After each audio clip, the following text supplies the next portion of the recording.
চলো আজকে তোমাদের সাথে শেয়ার করব আমি আমার হেয়ার কেয়ার কিভাবে করি। হেয়ার কেয়ার করার জন্য আমি কিন্তু সপ্তাহে 3 দিন হোমমেড হেয়ার অয়েল দিয়ে হেয়ার অয়েলিং করি।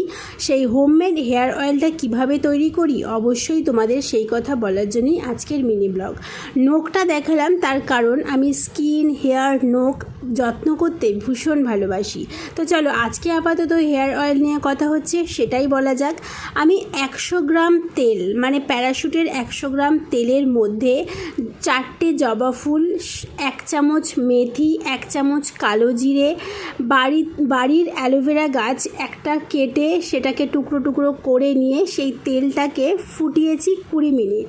তারপরে ঠান্ডা করে ছাঁকনি দিয়ে ছেঁকে একটা কাচের বয়ামে রেখে দিয়েছি। সেটাকেই সপ্তাহে 3 দিন একদিন ছাড়া ছাড়া ইউজ করি আর সানডে শ্যাম্পু করে নিই। এই ছিল আমার হেয়ার কেয়ার রুটিন। তোমরাও করো, তোমাদেরও হেয়ার ভালো থাকবে।